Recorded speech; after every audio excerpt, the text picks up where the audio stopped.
नमस्कार छात्रों, मैं रूपाली सालुंके आज के इस वीडियो में आप सभी का स्वागत करती हूँ।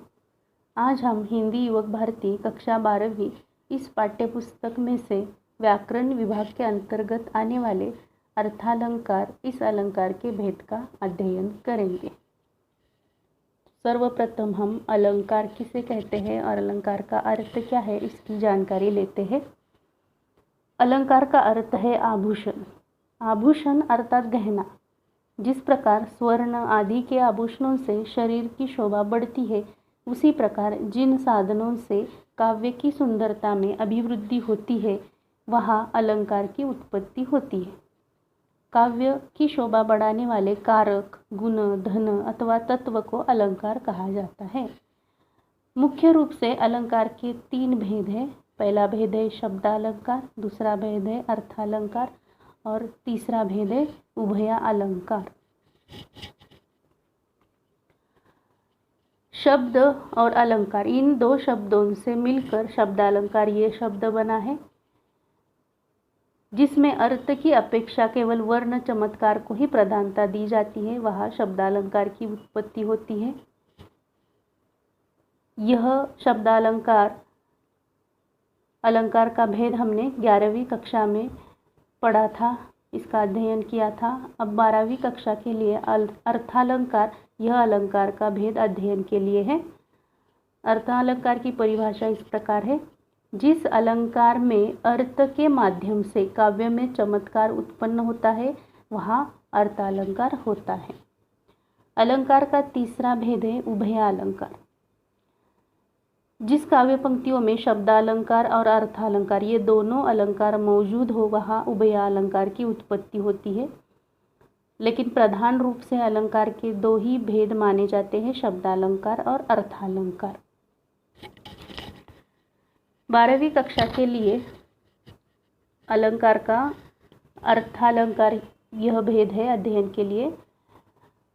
शब्दालंकार के भेद इस प्रकार है: अनुप्रास, यमक, श्लेष और वक्रोक्ति। इसका हमने 11वीं कक्षा में अध्ययन किया है। आगे हम अर्थालंकार के भेदों का अध्ययन करेंगे।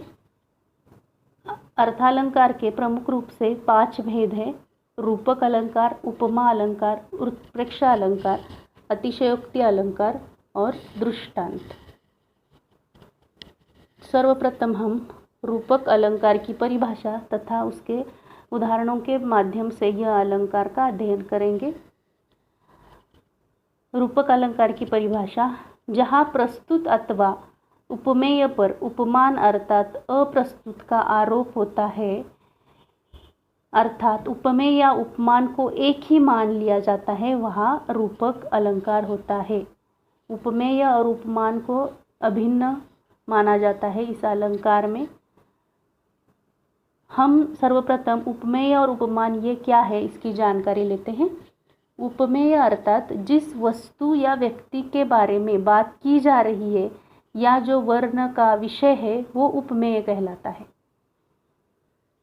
उपमान अर्थात वाक्य या काव्य में उपमेय की जिस प्रसिद्ध वस्तु से तुलना की जा रही हो, वह उपमान कहलाता है।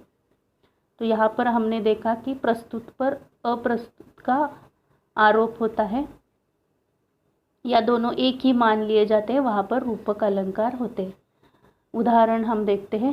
पहला उदाहरण है: ऊधो मेरा हृदय तल था एक उद्यान न्यारा, शोभा देती अमित उसमें कल्पना क्यारिया भी।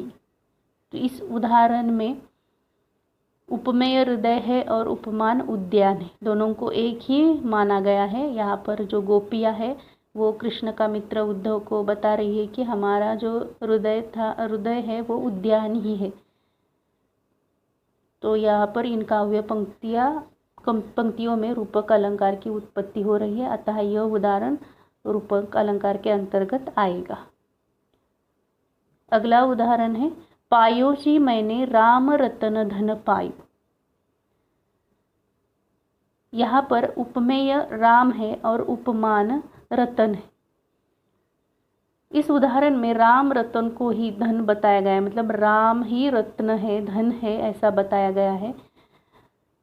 तो दोनों में अभिन्नता दर्शाई गई है। जहाँ पर मीरा जी कहती है कि राम है वो रत्न ही है और वही धन को मैंने पा लिया है, तो यह उदाहरण भी रूपक अलंकार के अंतर्गत आएगा। तीसरा उदाहरण है चरण सरोज पखारन लागा। यहाँ पर उपमेय चरण है और उपमान सरोज है। चरण अर्थात पैर और सरोज यानी कमल, तो चरण है वो कमल ही है, ऐसा यहाँ पर मान लिया गया है। दोनों में अभिन्नता दर्शाई है, तो यह उदाहरण भी रूपक अलंकार के अंतर्गत आता है। अगला उदाहरण है सिंधु सेज पर धरा वधु अब तनिक संकुचित बैठी सी। यहाँ पर धरा अर्थात धरती नववधु ही है, तो धरा है वो उपमेय है और वधु उपमान है। यहाँ पर धरा वधु ही है ऐसा बताया गया है, तो इन दोनों में अभिन्नता दर्शाने के कारण यहाँ पर भी रूपक अलंकार की उत्पत्ति होती है। और एक आसान तरीका है रूपक अलंकार को पहचानने का कि जब पंक्ति में दो शब्दों के बीच योजक चिन्ह आए तब वहाँ पर रूपक अलंकार होता है। योजक चिन्ह किस प्रकार होता है, यह यहाँ पर लाल रंग में मैंने दर्शाया है। तो अगर योजक चिन्ह दो शब्दों के बीच आता है तो वहाँ पर रूपक अलंकार होता है। अगला अर्थालंकार का भेद है उपमा अलंकार। उपमा अलंकार की परिभाषा, जहाँ पर किसी एक वस्तु की तुलना दूसरी लोक प्रसिद्ध वस्तु से रूप, रंग, गुण, धर्म या आकार के आधार पर की जाती हो, वहाँ उपमा अलंकार होता है। कि जब किन्हीं दो वस्तुओं की उनके एक समान धर्म की वजह से तुलना की जाती है तो वहाँ पर उपमा अलंकार होता है।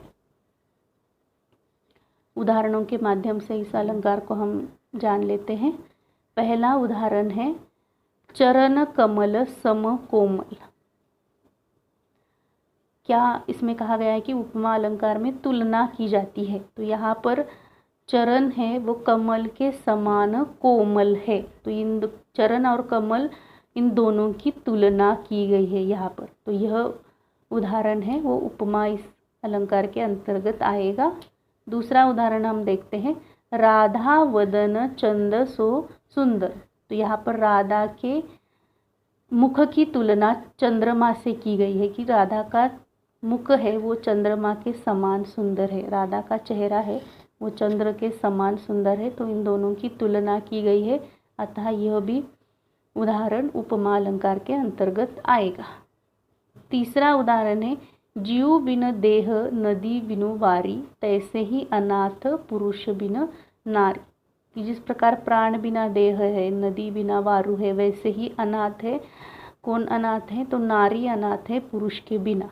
यहाँ पर भी तुलना की गई है, इसके लिए यह उदाहरण भी उपमा अलंकार के अंतर्गत आता है। चौथा उदाहरण है ऊंची नीची सड़क बुढ़िया के कुबड़ सी, नंदन वन सी फूल उठी छोटी सी कुटिया मेरी।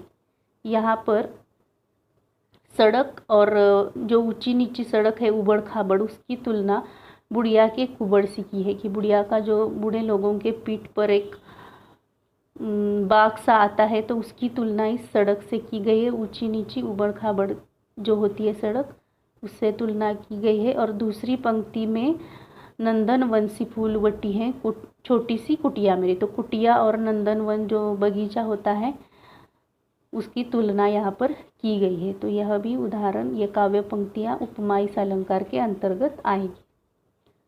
अगला उदाहरण है मोतियों के लड़ी से सुंदर झरते हैं झाग झाग भरे निर्झर। तो निर्झर यानी झरना, तो झरने झाग भरे झर रहे हैं। जब बहुत ऊंचाई से झरना गिरता है तो वो सफ़ेद रंग का हमें दिखाई देता है, तो वो ऐसे सुंदर लग रहा है। यहाँ पर मोती की लड़ी यानी मोती की माला से वो सुंदर लग रहा है, तो इन दोनों की यहाँ पर तुलना की गई है, अतः यह भी उदाहरण उपमा अलंकार के अंतर्गत आएगा। अगला उदाहरण है पीपर पात सरस मन डोला। इस उदाहरण में मन को पीपल के पत्ते की तरह हिलता हुआ बताया गया है कि यह उदाहरण उस वक्त का है कि जब दशरथ को रानी कैकेयी बताती है कि राम को 14 वर्ष का वनवास और भरत का राज्याभिषेक, तो उस वक्त दशरथ का मन पीपल के पत्ते के समान काँप उठा था। तो यहाँ पर पीपल के पत्ते की तुलना मन से की गई है, तो यहाँ पर भी उपमा, यह अलंकार की उत्पत्ति हो रही है। और इस अलंकार को पहचानने का आसान तरीका यह है कि जब पंक्ति में योजक चिन्ह आए और उसके पीछे से, सा, सो, जैसे, तैसे आदि लगा हो तो वह उपमा अलंकार होता है। तो यह आसान तरीका है इस अलंकार को पहचानने का। तीसरा भेद है अर्थालंकार का उत्प्रेक्षा अलंकार। उत्प्रेक्षा अलंकार की परिभाषा इस प्रकार है, जहाँ पर उपमेय में उपमान की संभावना प्रकट की जाए या उपमेय को ही उपमान मान लिया जाए, वह उत्प्रेक्षा अलंकार होता है। यहाँ पर संभावना होती है। पहला उदाहरण देखते हैं हम। सोहत ओढ़े पीत पट श्याम सलोने, मानो नीलमणि शैल पर अतप पर्यो प्रभात। इस अलंकार में या इस काव्य पंक्तियों में श्री कृष्ण के सुंदर श्याम शरीर में नीलमणि पर्वत की और उनके शरीर पर शोभायमान पीतांबर में प्रभात, सुबह की धूप की मनोरम संभावना अथवा कल्पना की गई है। इसके कारण यह उदाहरण है वो उत्प्रेक्षा अलंकार के अंतर्गत आएगा। दूसरा उदाहरण है, उस क्रोध के मारे तनु उसका कांपने लगा, मानो हवा के जोर से सोता हुआ सागर जगा। तो इस उदाहरण में हम देख सकते हैं, इस पंक्तियों में हम देख सकते हैं कि उसका क्रोध के कारण शरीर है वो कांपने लगा है, लेकिन किस प्रकार की, मानो जिस प्रकार हवा के जोर से जो सागर, सोता हुआ सागर जगह की लहरें उत्पन्न हो रही है सागर में, तो वैसे ही इसका शरीर है वो कांपने लगा है। तो संभावना प्रकट की गई है, इसके कारण यहाँ पर उत्प्रेक्षा अलंकार की उत्पत्ति हो रही है। तीसरा उदाहरण है, जान पड़ता है नेत्र देख बड़े बड़े, हिरकों में गोल नीलम है जड़े। तो यहाँ पर नेत्र है, उसको क्या बताया गया, इससे संभावना प्रकट की गई है कि जैसे वो नीलम रत्न जड़ा हुआ हो नेत्रों की जगह पर, तो इसके कारण यहाँ पर भी उत्प्रेक्षा अलंकार की उत्पत्ति होती है।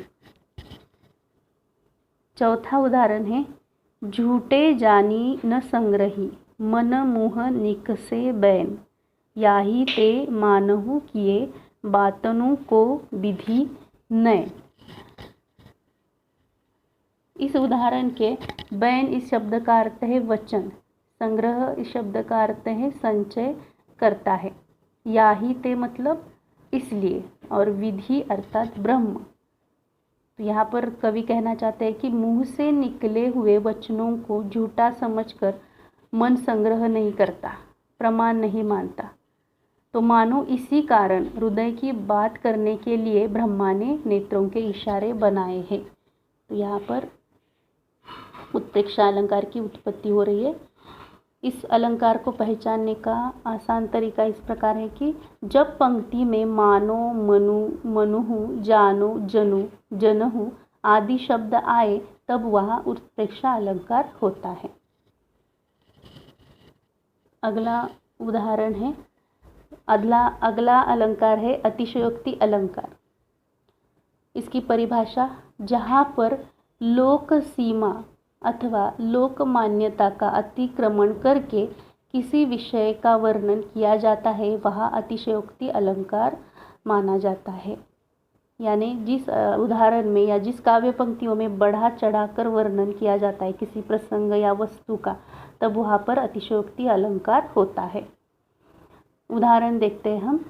पहला उदाहरण है, पतराही तिथि पाइयो, वा घर के चहु पास, नित प्रति पुण्यो रहियो, आप आनन ओप उजास।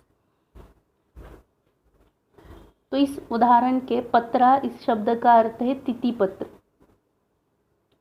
या पंचांग, नित प्रति यानी हर रोज, पुण्यो ये मतलब पूर्णमासी। आनन मतलब मुख, और ओप मतलब उजास, चमक, और उजास मतलब प्रकाश। तो यहाँ पर कवि कहना चाहता है कि नायिका के घर के चारों ओर पंचांग यानी पत्रा में ही तिथि पाई जाती है। तो तिथि निश्चय कराने के लिए पंचांग की ही शरण लेनी पड़ती है, क्योंकि उसके मुख की चमक और प्रकाश से वहाँ सदा पूर्णिमा ही बनी रहती है। उसके मुख की चमक और प्रकाश देखकर लोग भ्रम में पड़ जाते हैं कि पूर्ण चंद्र की चांदनी छिटक रही है। तो यहाँ पर अतिशयोक्तिपूर्ण वर्णन किया गया है, इसके कारण अतिशयोक्ति अलंकार की उत्पत्ति यहाँ पर हो रही है। अगला उदाहरण है, हनुमान की पूंछ में लगन न पाई आग, लंका सगरी जल गई, गए निशाचर भाग। यहाँ पर भी वर्णन किया गया है हनुमान का कि जो लंका में दूत बनकर जाता है और वहाँ पर उसके पूंछ में आग लगाई जाती है। तो उसकी पूंछ तो जलती नहीं, लेकिन पूरी लंका है वो जलकर भस्म हो जाती है और वहाँ के जो निशाचर है वो भाग जाते हैं। तो यहाँ पर भी अतिशयोक्तिपूर्ण वर्णन है, बड़ा चढ़ाकर प्रसंग का वर्णन किया गया है, अतः यह उदाहरण भी अतिशयोक्ति अलंकार के अंतर्गत आता है। तीसरा उदाहरण है, पड़ी अचानक नदी अपार, घोड़ा उतरे कैसे पार, राणा ने सोचा इस पार, तब तक चेतक था उस पार। तो यहाँ पर महाराणा प्रताप और उसके घोड़ा जो था चेतक, उसका वर्णन किया गया है कि राणा सोचते हैं कि इस नदी को कैसे पार किया जाए घोड़े से उतरकर। तो तभी सोच ही रहे थे, तब तक चेतक है कि वो उस पार पहुंच भी गया था, नदी के उस पार। तो यहाँ पर भी उस प्रसंग का बड़ा चढ़ाकर वर्णन किया गया है, अतः यह उदाहरण भी अतिशयोक्ति अलंकार के अंतर्गत आता है। अर्थालंकार का अगला भेद है दृष्टांत अलंकार। इसकी परिभाषा, किसी बात की सत्यता प्रमाणित करने के लिए उसी ढंग की कोई दूसरी बात कही जाती है जिससे पूर्व कथन की प्रामाणिकता सिद्ध हो जाए, वह दृष्टांत अलंकार होता है। काव्य में जहाँ पर किसी बात को कहकर उसकी सत्यता प्रतिपादित करने के लिए उसी ढंग की दूसरी बात कही जाए, वह दृष्टांत अलंकार होता है। उदाहरण देखते हम, करत करत अभ्यास के जड़मती होत सुजान, रसरी आवत जात है सिर पर पड़त निशान। इस उदाहरण में कवि वृंद कहना चाहते हैं कि निरंतर परिश्रम करते रहने से असाध्य माना जाने वाला कार्य भी सिद्ध हो जाया करता है। जैसे कुएं से पानी खींचने के लिए बर्तन से बांधी हुई रस्सी कुएं के किनारे पर रखे हुए पत्थर से बार बार रगड़ खाने से पत्थर पर भी निशान बन जाता है, ठीक उसी प्रकार बार बार अभ्यास करने से मंदबुद्धि व्यक्ति भी कई नई बातें सीखकर उनका जानकार बन जाता है। तो यहाँ पर भी दूसरी बात कही गई है उसी तरह की कि जिसके कारण बात की सत्यता प्रमाणित हो रही है। तो यहाँ पर भी यह उदाहरण दृष्टांत अलंकार के अंतर्गत आता है। दूसरा उदाहरण है, सभे सहायक सबल के, कोऊ न निबल सहाय, पवन जगावत आग ही, दीप ही देत बुझाए। इस उदाहरण में कह रहे हैं कवि, सब लोग केवल सबल की ही सहायता करना चाहते हैं, निर्बल की नहीं। जैसे हवा भी आग को बढ़ा देती है परंतु दिए को बुझा देती है। तो यहाँ पर सबल की सहायता करते हैं सभी, निर्बल की कोई नहीं करते। इसके लिए, इसको प्रमाणित सिद्ध करने के लिए हवा और आग की बात कही गई है, उसका यहाँ पर उदाहरण दिया गया है। इसके कारण यह भी दृष्टांत अलंकार के अंतर्गत आता है। तीसरा उदाहरण है, एक म्यान में दो तलवारें कभी नहीं रह सकती है, किसी और पर प्रेम पति का नारियां नहीं सह सकती है। तो यहाँ पर भी एक म्यान में दो तलवारें जिस प्रकार नहीं रह सकती, उसी प्रकार जो पति से प्रेम करने वाली नारी है वो अपने पति का किसी और पर प्रेम है यह सहन नहीं कर सकती है। तो यहाँ पर भी दृष्टांत अलंकार की उत्पत्ति हो रही है। चौथा उदाहरण है, कस्तूरी कुंडली बसे, मृग ढूंढे बन माही, ऐसे घट घट राम है दुनिया देखे नहीं। इसमें कवि कहते हैं कि जिस प्रकार कस्तूरी मृग है, उसके कुंडली में ही कस्तूरी बसी रहती है, लेकिन वो वन में ढूंढता रहता है, वैसे ही जो दुनिया के लोग हैं वो राम उनके पास ही है, आसपास ही घट घट में बसा हुआ है, लेकिन वो देख नहीं पाते हैं। वो राम को ढूंढने के लिए यहाँ वहाँ भटकते रहते हैं। तो इसमें भी दृष्टांत दिया हुआ है सत्यता प्रमाणित करने के लिए। तो यहाँ पर भी दृष्टांत अलंकार की उत्पत्ति हो रही है। मुझे आशा है कि आप सभी लोग इस अर्थालंकार के भेदों को बहुत अच्छी प्रकार से समझ गए होंगे। तो आज का यह वीडियो मैं यहीं पर समाप्त करती हूँ। धन्यवाद।